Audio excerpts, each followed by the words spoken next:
Hey VGA crew, Mike Amari here with the question of the week. Question of the week, of course, was, which do you prefer, remasters or remakes when it comes to releasing the old games as new releases? Quite honestly, I think there's not one clear-cut answer here. It's really a continuum. It depends on how it's being presented. On one hand, for lower-end prices, I like things like the remasters of the older Final Fantasy games, Final Fantasy 7, 8, and 9, that have been released on modern consoles are great because you get the original game for a very low price that's been up-res to look pretty decently on your new machine, plus it has some quality of life improvements. That, more than anything, is what I love about the current crop of remasters for things like this, is you're doing a little bit of extra work on the remasters for a smaller price point so that you can enjoy this classic game that you loved without having to have all the same pain points you had the last time. On the flip side, if you're going to be charging me like $60 for a release or anywhere between $40 and up, I'm going to look for a full-on remake out of that. And I do love the remakes.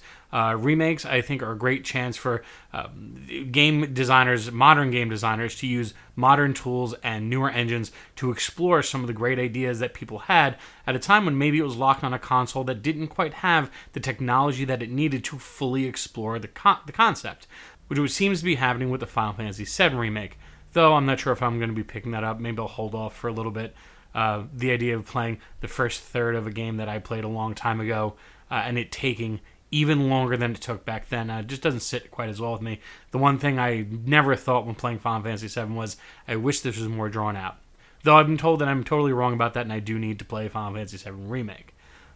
With that being said, I'm going to throw one more thing out there. The reboots. I love reboots. I love when people take an old concept and say, you know what, we're going to take some of the same themes, some of the same ideas, and we're going to go ahead and we're going to start things anew. We're going to forget about things that happened previously. So I'm not counting things like the new God of War, actually. As much as I love the new God of War, I don't count that as a reboot. That is flat out another sequel, although maybe that's a conversation for another time.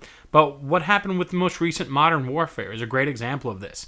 They're not really mentioning or talking about anything previously that happened. They're using some of the same characters, giving you some of the same feelings and ideas you had in the previous game, and in some cases subverting expectations. That's, I feel, when things are at their best with things like remakes and reboots. When you have these expectations and you think you know what's going to happen, and then something happens to turn it on its ear or to slightly adjust it, because it gives you this nice new fresh take on it. More than anything, that's what I really like about these things, is we're getting a fresh take while still holding true to what the core idea was of these previous games, which I think is just a phenomenal idea. Thank you guys for joining me this week, and I look forward to being with you again next week.